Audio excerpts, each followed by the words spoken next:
अस्सलाम वालेकुम। करप्शन के हवाले से एक आम डेवलपमेंट ये है कि KPK के अंदर एहतसाब कमीशन जो है उसने एक वज़ीर जो मौजूदा PTI की हुकूमत है ज़ियाउल्लाह अफरीदी, उसके हवाले से करप्शन चार्जेस और गिरफ्तारी डाल दी। 10 और बंदे भी पकड़े गए।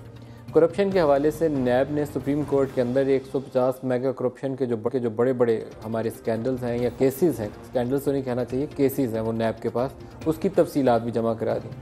करप्शन के ऊपर जो बहुत ज़्यादा कंट्रोवर्सी स्टार्ट हुई वो स्टार्ट कराची से हुई, जब रेंजर्स ऑपरेशन के दौरान एक एपेक्स कमेटी के अंदर ये तय हुआ था कि जो टेरर फाइनेंस है वो भी इसी तरीके से जनरेट हो रहा है कि लोग पैसा खा रहे हैं, ज़मीनों पर कब्ज़ा कर रहे हैं, भत्ता वसूल कर रहे हैं, या करप्शन की वो पैसे हैं वो सारे टेरर फाइनेंस में यूज़ हो रहे हैं। 230 अरब सालाना उसकी रकम बताई गई।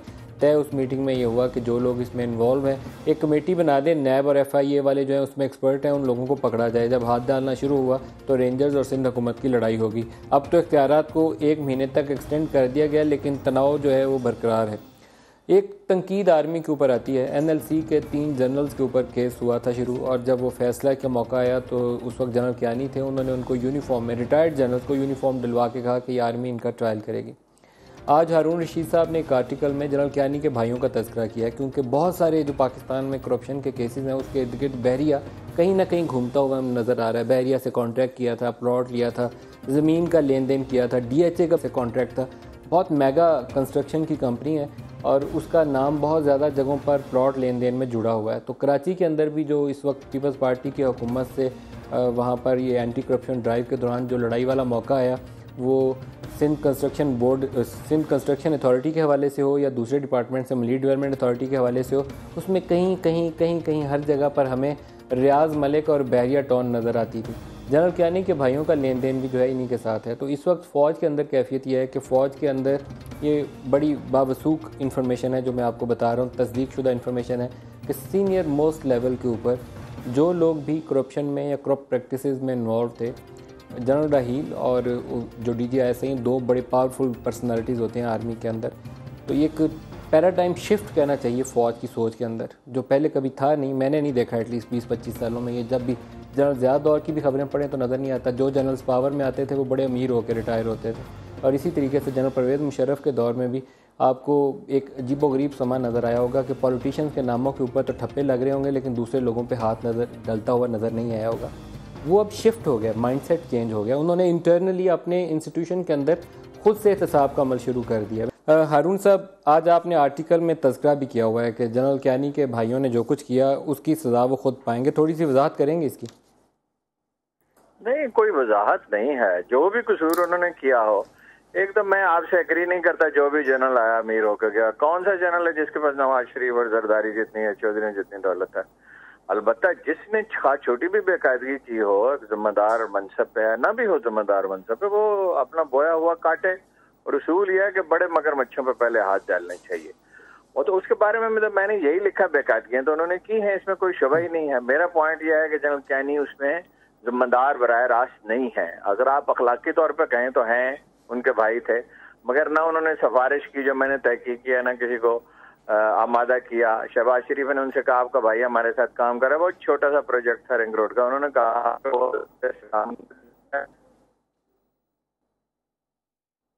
किया, लेकिन वो किसी के भाई हो, किसी के बेटे हो, कोई हो। जनरल कियानी से 1 या 2 दफ़ा ही मुझे मौका मिला ये ब्रीफिंग के दौरान में। I found him a gentleman. मैं ऑनर, जो चीज़ मुझे मेरी राय होती है मैं ऑनर ही कहता हूँ। मैंने जिन जनरल्स के मुतल्लिक कहा कि वो जो आया अमीर होके गया, उन जनरल्स के मुतल्लिक कहा जो पब्लिक ऑफिस, मतलब सारे 100% करप्ट है, जो पब्लिक ऑफिस होल्ड करते रहे, जिसने पब्लिक ऑफिस आके जो पब्लिक ऑफिस होल्ड करते रहे उनमें बात करप्शन की बातें नहीं की। तो करप्शन ने कौन से पैसे बनाए? किसने? जावलक ने। आपका ख्याल है कि वो बहुत साफ सुथरे थे, उन्होंने कोई पैसा नहीं, मैं जानता हूँ नहीं बनाए पैसे जावलक। चलेंगे, आपका क्या मतलब? आप कह सकते हैं, ठीक है, आपकी राय है, आप कह सकते हैं, आपकी राय है, लेकिन बाकी लोगों के ऊपर करप्शन के केसेस जो इस वक्त हो, देखिए जुर्म है, फौजी करे, गैर फौजी करे, सियासतदान करे, शहीदों के वारिस करेंगे, शहीदों की क्लास पैदा कर ली गई है। वो जब आजम मोती को पकड़ा था तो बेगम नसीम अली खान ने कहा था कि एहतसाब बादशाह खान के घर तक आ पहुंचा, और अब वो खुद कह रही हैं कि थारोली करप्ट है। जुर्म है, और अदारे जो हैं वो इस काबिल होने चाहिए, पुलिस भी, FIA भी, अदालतें भी, नैब भी, सब इस काबिल होने चाहिए कि वो बजाय खुद उनका खुद ही एहतसाब करें अपने इनिशिएटिव पे। ये क्या नायब है? असद उमर साहब से भी पूछते हैं। असद उमर साहब, आपको भी वेलकम भी करता हूँ। ये फरमाइएगा कि एहतसाब, आपका खुद एक ऐसे घराने से ताल्लुक है, आपके वालिद आर्मी में जनरल थे, तो एहतसाब का अमल, खा वो मिलिट्री जनरल हो, वो प्राइम मिनिस्टर हो, इटली के प्राइम मिनिस्टर को सजा हुई है, उसने एक सेनेटर को पैसे ऑफर किए थे। पाकिस्तान में ये रिवाज कम है, और जब बात होती है तो लगता ही है कि अगले दिन मिलिट्री कू हो जाना है। तो जनरल्स पे हाथ डालना तो वैसे ही ऐसे है कि जैसे आप इंडिया के एजेंट हो गए तब आप कहें कि किसी जनरल का एहतसाब कर लें, उसके अलावा आप नहीं कह सकते। तो क्या होना चाहिए?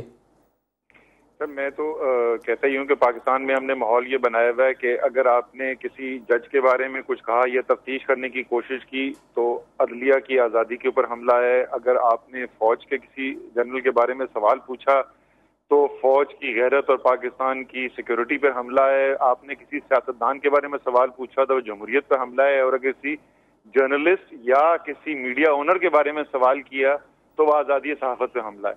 वही जैसे भी हारून रशीद, बिल्कुल दुरुस्त कह रहे हैं, ऐसे ही समय सही कह रहे हैं। ऐसा माहौल बना दिया ना, जो जुर्म है। और ये मैं बार बार बोलता हूँ कि ये मामला जो है वो टीवी टॉक शो के ऊपर हल होने वाले नहीं है। आपने इदारों को मजबूत करना है और इन इदारों ने फैसले करने हैं। और ये जो अभी क्रीपिंग कू का आप इंट्रोडक्शन के वक्त जो बात कर रहे थे, एक चीज याद रखें, पाकिस्तान के सियासतदानों का, आपको पता है कि मैं ये बात बार बार कहता हूँ जो अभी मैं कहने जा रहा हूँ, पावर डायनामिक्स में वैक्यूम नहीं रह सकता। अगर पाकिस्तान के सिविलियन इदारे, जो बुनियादी पाकिस्तान के अवाम की डिमांड है, जिसमें से एक एहतसाब एक बहुत बड़ी डिमांड है, करप्शन का कंट्रोल जो है एक बहुत बड़ी डिमांड है, अगर उसके ऊपर वो परफॉर्म नहीं करेंगे तो ये स्पेस किसी और ने फिल करनी है। ये नहीं हो सकता कि लोग देखते रहें कि कौम को लूटा चला जा रहा है दोनों हाथों से और जमहूरियत के नारों के पीछे छुपा जाए। तो ये अगर ये काम पॉलिटिशियन नहीं करेंगे तो फिर कोई और करेगा। शेख रोहेल असगर साहब, आपको वेलकम भी कर रहा हूँ, इसका जवाब आप भी दे दें। असल पे मलिक नदीम साहब जी, हारून रशीद साहब से बड़ी माजरत के साथ, बड़ी माजरत, और अब जो भी इसमें अल्फाज आप ढूंढ के लगा दीजिए इसमें मेरी तरफ से, मलिक साहब हारून रशीद साहब का बड़ा सॉफ्ट कॉर्नर है कियानी साहब की तरफ। क्या आप मानते हैं ये बात? क्या ये आप समझ मेरा भाई एक जिंदगी गुजार रहा है, बड़ी एलीट क्लास में जिंदगी गुजार रहा है, मुझे पता ही नहीं है कि वो क्या कर रहा है, कहां से आ रहा है उसको पैसा। ठीक है, मैं अपने भाई के लिए सिफारिश नहीं करता, लेकिन यार ये कमाल है कि वो करता भी जा रहा है और आपको पता भी नहीं है। हमारे यहाँ एक प्रॉब्लम है। अब असद उमर की मैं बातें सुन रहा था, बात कुछ होती है, आप सबको जब उसमें इकट्ठा कर देते हैं ना, फिर सबसे आसान जो मामला है वो है कि करप्शन के इल्जाम आप लगा दीजिए सिर्फ और सिर्फ सियासतदान पे। कोई कारोबार में कमाता है, कोई किसी और तरह कमाता है, कोई अपने गिरेबान में झांक के नहीं देखता कि ये क्या है। बाकी इंस्टीट्यूशन एक्सेप्ट जिस पॉलिटिकल इंस्टीट्यूशन, बाकी जितने इंस्टीट्यूशन आपको इजाजत नहीं देते कि आप उनके मामले में दखल दें या आप उन पर उंगली उठाएं। अब ये क्यों नहीं कहते कि आज आप किसी के मुतालिक बात करें, जज के मुतालिक, सुबह आपको शोकॉज नोटिस मिल जाएगा, वो शोकॉज नहीं, वो शो मोटो लेके आपको कंडेम्न ऑफ कोर्ट लग जाएगी।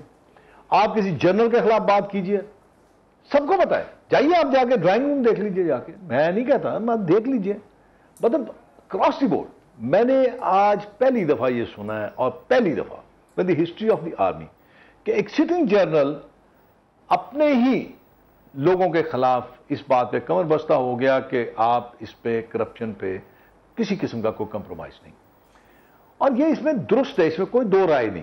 जब तक आप उन इदारों को, इस पे तो आपको मौजूदा हुकूमत को उन्हें वेल डन कहना चाहिए ना, जनरल रहील को शाबाशी देनी चाहिए। मैं कह रहा हूं, अपने इदारे से शुरू की। मेरे ख्याल में आपने शायद मेरी बात पे गौर नहीं फरमाया कि मैंने कहा ये पहली दफा, और मैं इस बात को खुशाइन कहता हूं क्योंकि ये कहीं तो रुकनी है मलिक नदीम साहब, ये इस मामले का कहीं तो अंजाम होगा। अगर जो कोई शख्स, कोई भी किसी इदारे से ताल्लुक है, हाँ वो फौज से है, हाँ वो अदलिया से है, किसी भी इदारे से, हाँ वो मीडिया से है, किसी भी इदारे से, आज मैं यकीन कीजिए कि शर्म आती है कि आपके वो लोग जो मीडिया में बैठ के अपने आप को गरीबों का नुमाइंदा कहते हैं।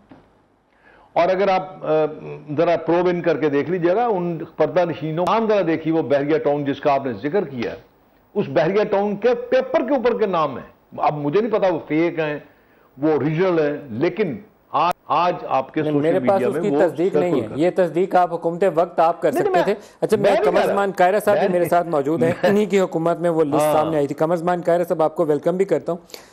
ये फरमाइएगा कि एहतसाब का अमल अक्रॉस दी बोर्ड, खा वो जजेस हों, जनरल्स हों, जर्नलिस्ट हों, मेरे भाई हों, वो जर्नैल है या पॉलिटिशियन है, ये पाकिस्तान के अंदर जो बंदा भी करप्ट प्रैक्टिसेस में इन्वॉल्व होता है, टैक्स खा जाता है हमारा, उसका एहतसाब होना चाहिए। आप क्या कहते हैं?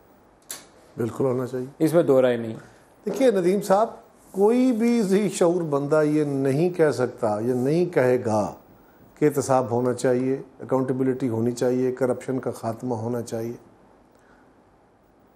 पाकिस्तान जब से बना है ये हर गवर्नमेंट का एजेंडा नंबर 1 रहा है कि करप्शन का ख़ात्मा करना है, गवर्नेंस को ठीक करना है। गैर जमहूरी हुकूमतें जब जब आई उनका तो खालिस्तान एजेंडा ये था कि हम तो आए इसलिए हैं कि सियासतदानों ने मुल्क तबाह बर्बाद कर दिया है, करप्शन बहुत बढ़ गई है और अकरबा परवरी बहुत बढ़ गई है, इसको ठीक करना है, गुड गवर्नेंस लानी है। लेकिन हर आने वाले दिन से ये चीज़ें बढ़ती गई हैं, बेहतर नहीं, करप्शन बढ़ गई है, कम नहीं हुई। जो अभी उन्होंने जिक्र किया शेख रोहेल साहब ने, उन्होंने कहा कि एक लिस्ट आई थी बैरियर टाउन के पेपर के ऊपर जिसमें बहुत सारे जर्नलिस्टों के नाम थे। उस वक्त आपकी हुकूमत में वज़ीर इत्तलात भी आप ही थे, वेरीफाई किया कि उनमें से कितने लोग थे जो इसमें इन्वॉल्व हो सकता है उसमें कुछ इन्वॉल्व हो, क्योंकि बहरिया का नाम इतनी जगह पे जुड़ा हुआ है कि वो मैं उसके ऊपर कुछ कहने से मैं गुरेज करता हूँ। इस समाम में सब नंगे हैं, आप भी, मैं भी, शेख रोहेल असगर भी। मैं नहीं, मैं आप हो गए भाई, आपसे मुराद आपसे मुराद साफी है, आपसे मुराद आप देखें, मुझसे मुराद सियासतदान है। नहीं, सियासतदान आप देखें ना, जनरली बात ना करें, इन जनरल बात ना करें। मैं अल्हम्दुलिल्लाह मेरा जिंदगी का समाई सिर्फ ये। सर इतना सटपटाने की जरूरत नहीं है शेख साहब, मैंने बात एक तलमीहन कही है, स्टेट कहनी हुई तो बिल्कुल कहूंगा जब मैंने कहनी हुई। मुझे असद उमर की नाम ले लें आप, लेकिन मेरा नाम क्यों ले रहे हैं आप? असद उमर का नाम ले लें। तो यार मैंने चले उमर का नाम ले लेता हूं, अगर आप इतना गुस्सा कर गए हैं। आप अगर नहीं है तो मैंने इस्तिलाहन एक बात कही है, मलक साहब को भी इसमें कहा है, और बाकी छोड़े, मैं बात में फिर किसी वक्त करेंगे। दिल पे ना लीजिए, लेकिन दिल पे ना लीजिए, आप तो दिल पे ले गए हैं और आप ऐसे नहीं हैं, बिल्कुल मुझे पता है। मैंने को आपका नाम अलग से नहीं लिया, एलर्ज नहीं किया आपको, आप तो बहुत माइंड कर गए इस बात को। इतना तो सच्चे लोग भी नहीं करते, आप सच्चे भी हैं लेकिन आपको नहीं करना चाहिए। लेकिन गुजारिश ये है कि पाकिस्तान में ये अमल बड़ा खौफनाक हद तक, बावजूद तमाम तरह हुकूमतों, आपने उस लिस्ट की वेरिफिकेशन करने की कोशिश की? उस लिस्ट को मैंने वेरीफाई नहीं किया था, वो लिस्ट सुप्रीम कोर्ट में गई थी, अल्टीमेटली वो केस भी सुप्रीम कोर्ट में गया था और उसका कुछ नहीं हुआ था। इफ्तिखार चौधरी साहब उसका कुछ नहीं कर सके थे। क्यों? तो बस ये तो आप जानते हैं, आपकी बरादरी की लिस्ट थी, मैं तो कमजोर सा वजीर इत्तलात था। इफ्तिखार चौधरी से मेरी बरादरी तगड़ी है? बिल्कुल तगड़ी है, बिल्कुल तगड़ी। आप जिसको चाहें, आप हीरो को जीरो और जीरो को हीरो बनाने के बदरजा उत्तम सलाहियत रखते हैं। हारून रशीद साहब आप फरमाइए। कायरा साहब कहते हैं कि मेरी बरादरी उस वक्त के इफ्तिखार चौधरी साहब से तगड़ी है। जी मुझे आप पूछें तो मैं अर्ज करता हूँ, मैं दफ्तर की मीटिंग में बस मुख्तसर बात कर सकता हूँ, पूछें कोई बात है तो मैं अर्ज कर देता हूँ। अभी रोहेल साहब ने एक लिस्ट का तज़किरा किया था जो बहरिया के वो फॉर्म के ऊपर आ गई थी। मैंने कहा मैंने तस्दीक उसकी नहीं की, तो कायरा साहब से पूछा तो उन्होंने कहा उनके पास भी उसकी तस्दीक नहीं है। तो जर्नलिस्टों की करप्शन के ऊपर भी आप बात करेंगे? जी जर्नलिस्ट, देखिए सादा सा उसूल है, जर्नलिस्ट हो, जज हो, जनरल हो, पॉलिटिशियन हो, जुर्म और सियासत अलग है। अदारे आज़ाद होने चाहिए, जैसे मैंने कहा पुलिस, अदलिया, नैब, सब इस पोजीशन में होनी चाहिए, खुद इनिशिएटिव ले सके, इन्फ्लुएंस न हो। लेवल ऑफ करप्शन कितना है मीडिया के अंदर? क्या अदारे इस तरह बनाए गए हैं? हारून साहब, मीडिया में लेवल ऑफ करप्शन कितना है, कितना इन्फ्लुएंस होता है? मीडिया एज इंस्टीट्यूशन, अदारे हमारे ओनर्स, मीडिया में करप्शन वैसी है जैसी बाकी माशरे में है। और ये ठीक कहते हैं कि लोग बच निकलते हैं, सियासतदान भी बाज़ औक़ात बच निकलते हैं, जनरल भी बच निकलते हैं, जज भी बच निकलते हैं, जर्नलिस्ट भी बच निकलते हैं। तो ऐसे लोग हैं जो मीडिया को, अभी आपने एक नाम लिया था, मीडिया को इन्फ्लुएंस करते हैं, उनके खिलाफ लिखा नहीं जा सकता, बात नहीं की जा सकती, बहुत कम बात होती है। तो बहुत भाई जो अदारे ऐसे नहीं, और सिविल अदारे होने चाहिए, फौज का काम थोड़ी है। और ठीक, असद साहब ठीक कहते हैं, हम भी कहते रहते हैं कि जब आप स्पेस देंगे तो वो स्पेस को कोई कवर करेगा। एक मुल्क को जिंदा रहना है, इसको लूट मार के लिए छोड़ा तो नहीं जा सकता। हारून साहब आपका मैं शुक्रिया अदा करूंगा, बहुत शुक्रिया, आप अपनी मीटिंग जारी रखिए। असद उमर साहब आप इसको रिप्लाई करिए। अकाउंटेबिलिटी का अमल तो आगे चलाना है कि जहां स्पेस देंगे कोई तो इसको ऑक्यूपाई करेगा उस स्पेस को। तो इस स्पेस ऑक्यूपाई करने में गवर्नेंस पहले ही नहीं है, तो राइट वे क्या होगा, पुश किया जाए सिविलियंस को कि वो इस चीज़ को मजबूत करें, या वो इंस्टीट्यूशन जिसने मैंने तज़किरा किया कि फ़ौज ने अगर इंटरनली एक मैकेनिज्म स्टार्ट किया है वो आएगा और वो ये जगह लेगा, क्या होगा? नहीं सर, देखें, मेरी तो जाहिर है जो उम्मीद है वो ये सियासतदान से और जमहूरी सिस्टम से होगी, निज़ाम से होगी। मेरी उम्मीद तो नहीं है कि फौज आके ठीक करेगी, लेकिन अनफॉर्चुनेटली हो ये रहा है कि टॉक शो के ऊपर तो हर सियासतदान आके एग्जैक्टली यही बात करेगा जो आप कह रहे हैं। वो सब यही कहते हैं कि जी सब करप्शन से पाक मुल्क देखना चाहते हैं, उसके खिलाफ जंग देखना चाहते हैं और बेहतर निज़ाम देखना चाहते हैं, लेकिन अमलन इस वक्त आपका जमहूरी निज़ाम जो इकदामात ले रहा है उसमें न सिर्फ कोई सीरियस इकदाम हमें नजर नहीं आ रहा, कोई हमें कदम उठाते हुए नजर नहीं आ रहे कि जिसमें करप्शन के ऊपर काबू पाया जा सके। और जिस तरीके से पहले बात की गई थी कि वो ग्राउंड लेवल के ऊपर कि वो पुलिस वाला जो 10 रुपए निकालता है मोटरसाइकिल वाले की जेब से, उधर तो पहुंचते हुए देर लगेगी, ऊपर से तो कम से कम कुछ होता हुआ हमें नजर आए ना, जो टॉप लेवल के ऊपर है। आपको ब्रेक करीब आ गई, आपको ये तो अंदेशा नहीं किसी वक्त होता कि ये जो क्रीपिंग कू, ये जो टर्म है क्रीपिंग कू, ये बड़ी मुश्किल सी टर्म है क्रीपिंग कू वाली, लेकिन ये क्रीपिंग कू वर्चुअली इस वक्त पाकिस्तान में हो रहा है। वो इंस्टीट्यूशन परफॉर्म नहीं कर रहे जो सिविल साइड के ऊपर है, और वो जगह कोई और ऑक्यूपाई करता जा रहा है। जो एग्जीक्यूटिव डोमेन में पावर्स हैं वो एग्जीक्यूटिव एक्सरसाइज नहीं कर रही, वो कोई और एक्सरसाइज करता जा रहा है। तो ये अल्टीमेट हमें किस तरफ ले जाएगा? मैं तो पिछले 1 साल से ये कह रहा हूँ नदीम, आपको पता है मैं बार बार ये बात करता हूँ, वो सामने हमें होते हुए नजर आ रहा है। फॉरेन पॉलिसी की स्पेस फेल हो रही है, उसके बाद जो टेररिज्म की तो होनी थी, वो तो जाहिर है सिक्योरिटी एजेंसीज ने करना था। उसके बाद अगवा बराए तावान का भी हल जो है वो रेंजर्स आ गए। उसके बाद वाटर बोर्ड के ऊपर करप्शन के केसेस की इन्वेस्टिगेशन का काम भी रेंजर्स के हाथ में आ गया। वो स्पेस तो आहिस्ता आहिस्ता महदूद होती चली जा रही है। खुद हमारी बरादरी यानी कि पॉलिटिकल लीडरशिप जो है वो ये स्पेस सीड कर रही है। वो ब्रेक लेने ब्रेक से वापसी पे इस पे हमारे साथ रहिएगा।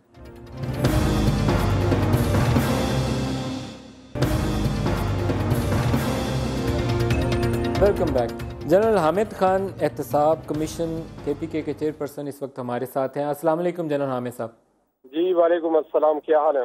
जनरल साहब बहुत शुक्रिया, आप हमें वक्त दे रहे हैं। ये फरमाइएगा कि आज आपने ज़ियाउल्लाह अफरीदी साहब और 10 और लोग उनके खिलाफ केसेस का आगाज़ किया, क्या ये कोई नए दौर का आगाज़ है जिसमें करप्शन की एविडेंस के ऊपर आप हाथ डालेंगे? इख्तियार इतने ताकतवर हैं आप? इंशाल्लाह ये जब मैंने ये असाइनमेंट ली थी तो मैंने इसको चैलेंज लिया था और मैंने सबको ये कहा था कि फिर बाद में मुझे न कहना इसलिए कि मैं बगैर किसी तफरीक किए हुए जो भी करप्ट होगा उसको मैं पकड़ूंगा। और ये साबित मैंने किया है आज के इनके बारे में हमारे पास काफ़ी मवाद मौजूद है जिसमें हमने इन्वेस्टिगेशन के थ्रू मालूम किया और लोगों का ख्याल था कि हम इनके पर हाथ नहीं डालेंगे, लेकिन आपके सामने है कि अल्लाह के करम से हमने इनको पकड़ा। इतनी एविडेंस है, इतने शवाहिद हैं आपके पास कि इन लोगों को सजा हो सके, या ये होगा कि आज तो मीडिया में बड़ी बड़ी खबरें छपी हैं और कल वो घर बैठ के वापस अपनी मिनिस्ट्री पे बैठे होंगे? क्योंकि अभी तो इमरान ने कहा हम बहुत अच्छा काम कर रहे हैं, एहतसाब हमारा इंडिपेंडेंट है, वजीर इस्तीफा देगा, लेकिन आपके पास इतने मजबूत सबूत हैं कि इनको सजा दिलवाने के लिए काफ़ी हो? जी जी बिल्कुल, इंशाल्लाह ऐसे सबूत के बगैर हम किसी को नहीं पकड़ते। ये भी किसी लोगों ने ये बात उड़ाई है कि जी एहतसाब कमीशन बंदे को पकड़ लेता है, सबूत बाद में ढूंढता है। अगर मैं इनके बारे में आपको चंद एक सबूत भी दे दूं तो आपको अंदाजा लग जाएगा कि इससे अलावा और क्या सबूत चाहिए। क्या किया, करप्शन क्या है ज़ियाउल्लाह अफरीदी की? लेकिन जी बात ये है कि हमारे एक्ट में एक चीज ये है कि अगर कोई ऐसा पॉलिसी बनाए पब्लिक ऑफिस होल्डर जिससे सूबे को नुकसान पहुंचे तो उससे भी उसको सजा हो सकती है। और इनकी जो बात है वो मैं आपको बताऊं कि इन्होंने जब ये special assistant to the chief minister थे तो इन्होंने एक बैन लगा दिया माइंस की लीज के ऊपर।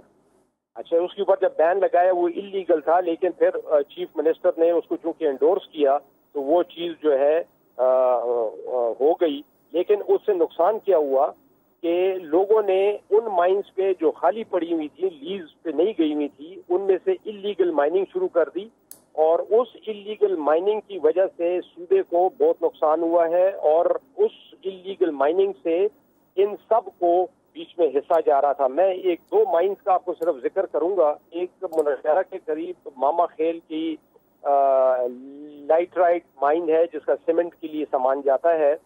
वो मिनरल जो है इन्होंने पिछले जितने महीनों से उसकी माइनिंग की है जो इलीगल है, उसका लीज कोई नहीं है, तो उसका कोई 420 मिलियन रुपीस का लॉस हुआ है या 442 करोड़ रुपए जी जी जी। और आप कहते हैं कि इस वजीर को उसका हिस्सा जाता था? जी जी जी बिल्कुल, इन सबको वो इसके अंदर बहुत क्लियर है। और इसके बारे में इनके जो लोअर स्टाफ है उन्होंने इनको कंप्लेंट भी की है कि यहाँ से इलीगल माइनिंग हो रही है, और वो इलीगल माइनिंग के ऊपर इन्होंने कोई एक्शन नहीं लिया। और इनका तरीकाकार ये होता था कि जो इस इलीगल अच्छा, एक और मुझे बात बता दें कि जो हमारे फेडरल लेवल पे भी और सूबों में भी डेवलपमेंट बजट है, एक आम तासुर है कि उसका 15 से 25% हिस्सा करप्शन के लिए तय किया होता है कि ये जेबों में ही जाना है। तो वो केपीके के अंदर भी शिकायत मौजूद। तो क्या आप इतने पावरफुल हैं इंडिपेंडेंटली कि कल को किसी और तगड़े वजीर के ऊपर सबूत आ जाए, चीफ मिनिस्टर के ऊपर सबूत आ जाए, मिसाल के लिए पूछ रहा हूँ, तो क्या चीफ मिनिस्टर परवेज खटक पे हाथ डालने के लिए भी आप आज़ाद होंगे? इंशाल्लाह अल्लाह ताला हमें हिम्मत दे, हमें रोकने वाले में कोई नहीं है। इसलिए कि जो मेरी अपॉइंटमेंट हुई है, ये गवर्नमेंट ने मेरी अपॉइंटमेंट नहीं की है। मेरी अपॉइंटमेंट जो है by request by a special search committee उसने की है। तो इसलिए मैं अपने फैसलों में बिल्कुल आज़ाद हूँ, मुझे कोई भी रोक टोक नहीं कर सकता। एक अंदाज़ा कोई दे दें कि सूबे के अंदर, क्योंकि आप सूबाई लेवल के ऊपर काम कर रहे हैं एहतसाब कमीशन में, करप्शन का लेवल क्या है, जनरल एवरेज क्या है, सालाना कितना पैसा करप्शन की नज़र हो रहा है? ये माफ कीजिएगा, इसका जवाब मैं नहीं दे सकूंगा, इसलिए कि ये मैंने एस्टिमेशन नहीं की है कि कितना है। लेकिन आप लोगों को सबको पता है कि हमारे हर उसमें करप्शन का अमल खामखा शामिल होता है। बहुत शुक्रिया जनरल हामिद खान साहब, आपको दोबारा भी मैं इस केस के हवाले से आपसे अपडेट लेता हूँ। बहुत शुक्रिया आपने हमें ज्वाइन किया। कमरजमान कह रहे सब ब्रेक से पहले आपसे हमारी बात अधूरी रह गई थी। कहीं तो सिविल अदारों को वो जान पकड़नी है कि वो उठें और ख़ुद कहें कि हम ये काम करेंगे। नदीम साहब, दो छोटी छोटी बातें मैं ज़रा कह लूँ। एक बात तो जनरल साहब की बड़ी अजीब लगी। पहली तो बात यह है कि बड़े हौसले की बात है, बड़ी अच्छी बात है कि प्रोविंशियल फोरम ने खड़े होकर ये फैसला किया और वो कह रहे हैं कि हमारे पास बड़े सॉलिड एविडेंस है। बहुत अच्छी बात है। ये सॉलिड एविडेंसेस फटाफट कोर्ट में जानी चाहिए ताकि इसका फैसला अल्टीमेटली तो अदालत ने करना है। लेकिन वो फरमा रहे हैं कि मेरी अपॉइंटमेंट सूबाई हुकूमत ने नहीं की है। लॉ सूबाई हुकूमत को एम्पावर करता है। जो कोई कमेटियां बनी हुई हैं उन कमेटियों की कोई लीगल हैसियत नहीं है, वो कोई अपॉइंटमेंट नहीं कर सकती।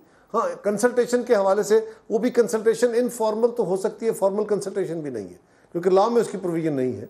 अगर कोई अपेक्स कमेटी है या कोई है तो मेरे लिए अचंभे का बायस है कि वो कैसे कह सकते हैं कि लॉ अपॉइंटेड कर। उन्होंने हाउस की कमेटी बनाई हो जिसने मैं नहीं, जिस कमेटी का जिक्र किया जजेस की अपॉइंटमेंट का तरीका कार सर, वो भी अपॉइंटमेंट ऑफ जजेस तो खैर उनकी है ही तरीका ही। और लेकिन ये जो दूसरी बात है, बैन लगाया उन्होंने, मुझे नहीं पता, मैं फैक्ट्स की बात नहीं कर रहा, लेकिन ये जो गुफ्तगू हुई, अगर उसको एंडोर्स किया है सीएम ने तो then CM is also involved. CM तो फाइनल अथॉरिटी है, वो तो नीचे से एक प्रपोजल भेज रहे हैं। सीएम का सवाल इसीलिए पूछा था तो मेरे लिए तो ये चंबे की बात है कि आपने एक सेंट्रल फिगर को तो पकड़ लिया, नीचे से एक प्रपोजल आती है ना, जैसे सेक्शन अफसर ने की, डिप्टी सेक्रेटरी से होते हुए वो मिनिस्टर से या एडवाइजर से होकर सीएम तक जाएगी या पीएम तक जाएगी, तो फाइनल अथॉरिटी पर वो होता है। लेकिन देखिए उसका मामला वो खुद देखेंगे। रही जब ये केस चलेगा तो उनका सवाल उठेगा, नेचुरली उठेगा। ये वो लक्यूनाज होते हैं जिनसे अल्टीमेटली गुनाहगारों को भी बेनिफिट मिल जाता है। लेकिन मलिक साहब, मैं समझता हूँ कि पाकिस्तान में ये एक बड़ी वबा, बड़ी बीमारी है। बल्कि मैंने 2-4 प्रोग्रामों में कहा तो कुछ दोस्तों ने कहा तुम कहाँ इसको मिला देते हो। कायद-ए-आज़म रहमतुल्लाह अलैह ने 11 अगस्त को जो स्पीच की थी ना, पाकिस्तान बनने से 3 दिन कबल, उसमें जो बड़े चैलेंजेस का जिक्र आपने फरमाया था, वो महाजरीन की आबादकारी का नहीं था, वो पाकिस्तानी रियासत के इकनॉमिक एजेंडा का नहीं था। एक बड़ी नई रियासत थी, इसके बहुत बड़े बड़े चैलेंजेस थे। उन्होंने फरमाया हमारा चैलेंज नंबर 1 है कि हमने इस मुल्क को एक आइन देना है, और चैलेंज नंबर 2 है कि इस मुल्क में करप्शन और अकरबा परवरी, नेपोटिज्म बहुत बढ़ गया है। और उसमें बड़े वाज़ेह तौर पर उन्होंने कहा let me make it clear my colleagues कि मैं इसमें कोई किसी के साथ रू रियायत नहीं करूँगा। ये वहाँ से चल के आज तक रोकने की हर गवर्नमेंट ने दावे किए हैं, लेकिन वो रुकी नहीं। अगर एहतसाब के इदारे बनाए गए, कभी एहतसाब कमीशन बना, हमारे खिलाफ एहतसाब हुआ, ये 15 साल की बात तो परवेज रशीद साहब कर रहे हैं, ये 20-25 साल की बात करें तो फिर बहुत सारी बातें और निकल आएंगी। 25 साल क्यों नहीं चाहिए? देखिए बात यह है कि हमारे दौर में नदीम साहब, हमने भी अपने दौर में विक्टिमाइज लोगों को किया, हमसे भी गलतियां हुई, हमारे खिलाफ बहुत कुछ हुआ, बल्कि बड़े दिलचस्प काम हुए। एहतसाब कमीशन बना, सैफुर रहमान साहब उसका चेयरमैन बन गया। बीबी शहीद और आसिफ जरदारी साहब को एक केस में सजा हुई थी, मलिक कयूम साहब और उनके साथी जज ने दी थी। फिर उसकी कैस्टें आ गई थी मार्केट में। वो केसें जब सुप्रीम कोर्ट में पेश कर दी गई तो सुप्रीम कोर्ट ने उस फैसले को तो सेटिसाइड कर दिया। जजेस को कहा कि तुम्हारे लिए अब रास्ता यह है कि तुम इस्तीफे दे दो, वरना तुम्हारे खिलाफ कार्रवाई करेंगे। लेकिन शहबाज शरीफ साहब को और सैफुर रहमान को किसी ने नहीं पूछा कि आपने ये क्यों किया, आपने किस तरह इन्फ्लुएंस किया उनको। इसका जवाब आपको ये हमारे यहाँ, मैं छोटी सी इसका जवाब ले लेने छोटा सा, उसके बाद उसी इदारे को आगे बढ़ के परवेज मुशर्रफ साहब के दौर में नायब बना दिया गया, जनरल सरबराह बने, और उनके साथ जो आगे वो सब नहा गए। अगेंस्ट शहबाज एंड रेडको वाले वो जो थे सैफुर रहमान साहब, उनके खिलाफ कोई एक्शन क्यों नहीं हुआ? बात यह नदीम मलिक के कमर जमान साहब का बातें मैं सुनता रहता हूँ और मुस्तफीज़ भी होता हूँ। ये पिछली दौर की बातें करते रहते हैं और खुद ही अपने सवाल भी करते हैं, जवाब भी देते हैं।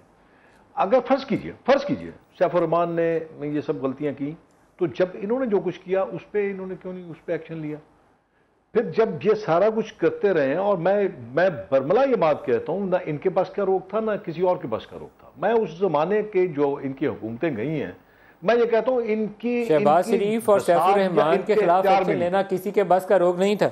नहीं, जजेस ने, सुप्रीम कोर्ट ने जजेस को घर भेज दिया। जजेस को तो बात करूं, मेरी गुजारिश मलिक साहब ये है कि आप जरा उस वक्त का दौर के जरा फैसले उठा के देख लीजिए कि किस तरह फैसले होते रहे।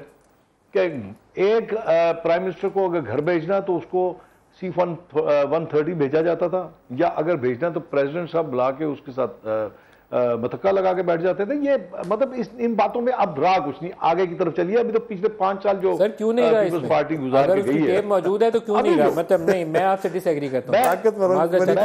अगर ताकतवर लोग हों तो फिर हाथ नहीं डालना चाहिए। आप करते रहे, आपका हक है डिसएग्री करना, आपका हक है, क्योंकि आपके सामने बैठे हुए ना, तो आपको तो हक है। आप मेरे सामने इस वक्त वैसे आप नजर आ रहे हैं मुझे टीवी स्क्रीन पे।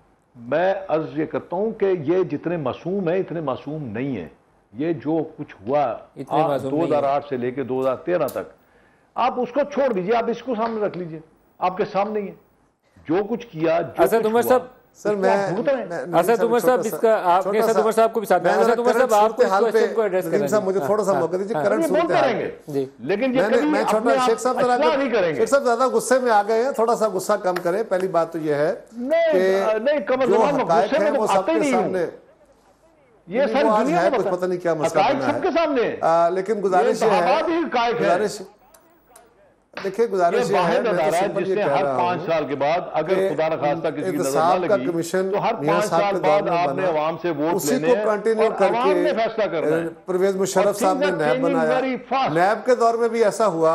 सर मैं दोबारा आपकी तरफ आता हूं, नैब के दौर में भी ऐसा हुआ कि जो लोग परवेज मुशर्रफ साहब की जमात में चले गए उनके सब गुनाह धुल गए, और जो उनके साथ नहीं गए वो मियाँ साहब की जमात में भी और हमारी जमात में भी वो गुनहगार ठहरे। अब नैब के अंदर भी कुछ चेयरमैन ऐसे आए हमारे दौर में जिनके पर बेशुमार सवालात हैं, और कुछ लोग वो थे जो परवेज मुशर्रफ के दौर में आए, बावजूद इसके कि उन्होंने पॉइंट किए, लेकिन वो बड़े क्रेडिबल नाम थे और उन्होंने कहा जी कि थैंक यू वेरी मच, अगर हमने काम करना है तो इम्पार्शियल करना है। कमरमान चौधरी आज भी तो आपको कोई इतराज नहीं है? आज भी हम कह रहे हैं, आपके हम नाम है इनके, तो आप कहेंगे हम सिर्फ ये कह रहे हैं नदीम साहब, मैं आज भी कह रहा हूँ कि ये काम बहुत जरूरी है। असद उमर की आर्गूमेंट बहुत अच्छा है कि किसी ने तो इसको करना है, अगर कोई बाकी पॉलिटिकल लोग नहीं करेंगे तो कोई और करेगा। एक छोटी सी गुजारिश, एक छोटी सी बात कर लेने दीजिए। अर्ज मलिक साहब ये है कि जब तक इस मामले को एक पॉलिसी के तौर पे लेके प्राइम मिनिस्टर लेवल पे इसको लीडरशिप नहीं मिलेगी, अगर प्राइम मिनिस्टर इसको लीड करेंगे और मुतलका इदारों को, आम इदारे जो हैं उन इदारों को आप एम्पावर करेंगे, वहां अगर अपॉइंटमेंट गलत है तो उसको दुरुस्त कीजिए, अगर लॉ गलत है तो उसको दुरुस्त कीजिए। आज के ऊपर चीफ मिनिस्टर साहब और फेडरल मिनिस्टर बरस रहे हैं, उनको चाहिए इसको ठीक करें। तगड़े लोगों पे हाथ डालने के लिए असद उमर साहब से पूछ लेंगे, असद उमर साहब से पूछ लेंगे, असद उमर साहब तगड़े लोगों पे हाथ डालने के लिए पॉलिटिकल विल चाहिए, वो सियासतदान दिखा पाएंगे? सर यही तो सवाल उठता है ना नदीम। देखें पाकिस्तान के अंदर बहुत बड़े पैमाने के ऊपर करप्शन हो रही है, ये तो सब क्लेम करते हैं ना। ये चाहे पीपल्स पार्टी के वजीर खजाना शौकत तरीन हो, जिस वक्त वो वजीर खजाना थे, वो कह रहे थे 500 से 600 अरब रुपए की टैक्स के अंदर चोरी हो रही है, सिर्फ एक टैक्स की चोरी की बात हो रही थी। चाहे वो शहबाज शरीफ और नवाज शरीफ की तकरीरें हों, ये तो सब कह रहे हैं ना। ज़ाहिर इमरान खान तो कह ही रहे हैं। उसके बाद हकीकत क्या है, एंड रिजल्ट क्या नजर आ रहा है? क्या कोई बड़ा आदमी, कोई बिजनेसमैन, अरे छोड़ दें यार, बाकी सबको छोड़ दें, कोई बड़ा बिजनेसमैन पकड़ा गया? क्या पाकिस्तान में किसी बड़े बिजनेसमैन ने आज तक करप्शन नहीं की? सो सवाल ये है कि हमें अब पाकिस्तान के अवाम को दो चीजें नजर आ रही हैं जो फैक्ट्स हैं, इन पर राय नहीं हो सकती, ये फैक्ट्स हैं। वो क्या हकीकतें हैं? एक, बहुत बड़े पैमाने पर चोरी हो रही है। दूसरी हकीकत यह है कोई बड़ा आदमी नहीं पकड़ा जा रहा। ये दो हकीकतें हमने सामने रखनी है। अब इसको सामने रखते हुए हमने आगे चलने की बात करनी है। ये इस प्रोग्राम के अंदर भी अगर आप देख लें, शेख रोहेल असगर साहब दुरुस्त कह रहे हैं, मेरे ख्याल के अंदर दुरुस्त कह रहे हैं कि 2008 से 2013 की भी अगर आप हुकूमत पीपल्स पार्टी की उठा दें तो आपको बड़े केसेस मिल जाएंगे। मेरे ख्याल में कमरुज़्ज़मा कायरा भी सही कह रहे हैं कि 10 साल अगर पीछे चले जाएंगे, 15 के बजाय 25 साल चले जाएंगे, तो मुस्लिम लीग नून की भी बड़े केसेस आपको मिल जाएंगे। लेकिन अवाम जो है ये 20 साल से बातें सुन सुन के थक गए। वो देखना चाहते हैं खैबर पख्तूनख्वा में जिस तरीके से उन्होंने जाके एक सिटिंग मिनिस्टर को उठा के, लेकिन ये हाथ डालेगा कौन? जहां से मैंने प्रोग्राम शुरू किया था, मेरा सवाल वो अभी भी कायम है। देखिए, एक केस आया था सुप्रीम कोर्ट के सामने, अफजल स्टील मिल का था शायद, और उसमें आपने कितने लोगों के नाम सुने थे कि 5 करोड़ उसके दिया कि जजों से वो केस मुझे छुड़वा देगा। फिर दूसरे का नाम आ गया कि 5 करोड़ उसको दिया था कि ये जजों से मेरी सुप्रीम कोर्ट से जान छुड़ा देगा। वो पता नहीं उसके बाद क्या मलक साहब ने क्या क्या रिकॉर्ड नहीं दिए, सुप्रीम कोर्ट में नहीं पेश किए थे। और अटॉर्नी जनरल किसने लगाया था? नहीं मलक साहब उसके नहीं, मैं रियाज मलक साहब की बात कर रहा हूं। अच्छा, उन्होंने चीफ जस्टिस साहब, मैंने कहा शायद आप मलक साहब का जिक्र कर रहे हैं, अटॉर्नी जनरल आपकी हुकूमत में लगाया था। हमारी गवर्नमेंट में हमें मिले थे, वो पहले लगे हुए थे तो हमारी गवर्नमेंट में कंटिन्यू किए, हमने उनको अपॉइंट नहीं किया था, कुछ अरसा हमारे साथ रहकर चले गए। लेकिन मैं मलक रियाज साहब की बात कर रहा हूं। ब्रेक ले लेंगे पहले, मेरे प्रोड्यूसर खफा हो गए।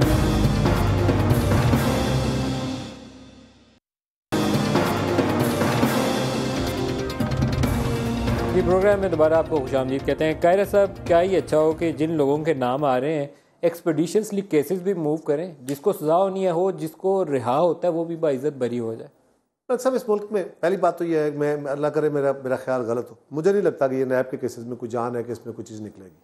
अब ये कहानियाँ किस्से ज़रूर हैं, नैब के ऊपर अदालत का प्रेशर आया, उन्होंने जाकर लिस्ट दे दी है। अब आप देखें ना, गवर्नमेंट जो है वो भी गरज परस पड़ी है कि जनाब ये क्या कर दिया उसने। और ये भी बात दुरुस्त है कि सिटिंग प्राइम मिनिस्टर है आपका, आपके पॉलिटिशियंस हैं सारे, उन लोगों के अपने नाम दे दिए बगैर तस्दीक के कि उनके ऊपर कोई केस बनता भी है कि नहीं बनता है। 15-15 साल से अब केस लेके बैठे हुए, ये बड़े सीरियस सवाल है। लेकिन मलिक साहब, ये भी एक बड़ा इशू अहम है कि रियाज मलिक साहब का घेरा बड़ा तंग किया गया। तो रियाज मलिक साहब ने, साबिक चीफ जस्टिस, जो बहुत ही ऑनेस्ट बड़े ताकतवर जज थे इस मुल्क के, जिन्होंने इस मुल्क की नई हिस्ट्री लिखी थी, एक पता नहीं अच्छी है कि बुरी है, लेकिन बर्बादी की हिस्ट्री मेरे ख्याल में थी वो, उन्होंने उनके बेटे के ऊपर बड़े सीरियस सवाल उठा दिए। और उस वक्त जब मलिक साहब नरगे में थे, उनको पकड़ा गया था, पता नहीं सच्चा था या झूठा, मुझे नहीं पता, गॉड नोज इट बेटर। उन्होंने फिर बहुत सारे सबूत दे दिए थे, वो मैदान आ गए थे, मीडिया में भी, वो अदालत में भी खड़े हो गए थे, एंड अल्टीमेटली तो उस केसेस वर गॉन अवे। बहुत सारे करप्शन के केसेस जो सुप्रीम कोर्ट में हमारे ऊपर इल्जाम लगे, हमारी गवर्नमेंट में, ठीक है, मेरे दोस्तों ने रेंटल पार्क के ऊपर बेशुमार इल्जाम, किधर गए वो केस? अभी भी इस लिस्ट में है। सो मोटो के अंदर दिए ने इफ्तिखार चौधरी साहब ने, किधर गए? क्यों नहीं आज तक उनका फैसला नहीं, क्यों नहीं उठाए गए वो केस? LNG के ऊपर केस किसने कहा रोका हुआ है? और वो इफ्तिखार चौधरी साहब अपने साथ फाइलें ले गए। मैं आज भी आपको समझता हूँ मलिक साहब, आपने ये बात दुरुस्त है कि अगर स्पेस छोड़ेंगे तो कोई और स्पेस ले लेगा, लेकिन और स्पेस को देखना चाहिए। हर इदारे का अपना एक ट्रेंड स्टाइल होता है, उससे बियॉन्ड जाके वो बहुत बड़ी डिलीवरी नहीं कर सकता। मियाँ साहब ने एक तजर्बा किया था कि एजुकेशन डिपार्टमेंट को ठीक करने के लिए हमने फौज को इस्तेमाल किया, कुछ हद तक काम हुआ, लेकिन अल्टीमेटली उसमें बेहतरी नहीं हुई। और इसी तरह वापडा को ठीक करने के लिए फौज का इस्तेमाल किया गया, लेकिन वापडा में वो बेहतरी नहीं हुई जो रिक्वायर्ड थी। फिर ये भी हुआ कि जनरल मुशर्रफ के दौर में जो आर्मी के जनरल साहबान थे उनको लगाया गया कि शायद इससे इदारे को ठीक किया जाए, वो ठीक नहीं हो पाया, वो ठीक उसमें बेहतरी नहीं आ सकी। आज भी मैं कहता हूं कि जो आपके रेगुलर लॉ के तहत बने हुए इदारे हैं, मतलब आपका जो सिविल लॉ है, आपका जो क्रिमिनल लॉ है, उनको इस्तेमाल करें, आपके सिविक इदारे ठीक करें और अपने रेगुलर फोरम्स को, रेगुलर इदारों को मजबूत करते हुए आगे अगर उनमें गलतियां हैं, खराबियां हैं, तो उसको दूर करें, उसके अलावा कोई रास्ता नहीं। साहब, ये बात मेरे ख्याल में वजनी है कि जो लीडरशिप प्राइम मिनिस्टर दे, नैब और FIA को मजबूत करें और प्राइम मिनिस्टर खुद लीड करें वो। यही तो मैं बात कर रहा था। मलिक साहब, आपको कैसा लगेगा कि 2018 के बाद आके मैं भी कमरुज़्ज़मान कायरा की तरह इस तरह के भाषण देने शुरू कर दूँ कि आपके किसी का हाथ पकड़ा हुआ था, 5 साल आपने हुकूमत की, बगैर शिरकत गैर की आपने हुकूमत, आप कर लेते। सब कुछ ज्यादा गुस्से में है, भाषण कर लेते ना। अब जरा खामोश होकर कायरा साहब, मैं आपकी बात में मेरा ख्याल शायद नहीं बोला था, तो सुन लिया करें। आप मुझे कहते हैं गुस्सा आप कर जाते हैं, जब कुछ सच्चाई आती है, तस्वीर सामने आती है, आप गुस्सा कर जाते हैं। अभी तो चंद दिन पहले हार निकला आपके घर से, तो वो हार ही मतलब आप देख लीजिए कैसे, मतलब शर्मिंदगी की बात है ना। किसी ने आपको किसी काम के लिए दिया, आपने घर ले गए आपने, वो इनके घर से नहीं था, यूसुफ रज़ा गिलानी के, यही है ना, यही है शेख साहब, मैंने तो सार्थन कहा था, आप तो मेरे ऊपर सीधे चले छोड़िए, सॉरी आप बात करें, इसी तरह उन्होंने किया था ना सर। इसी तरह किया सर, आप मौजूद पे बात करें, छोड़े शेख साहब, छोड़े बात, आप मौजूद।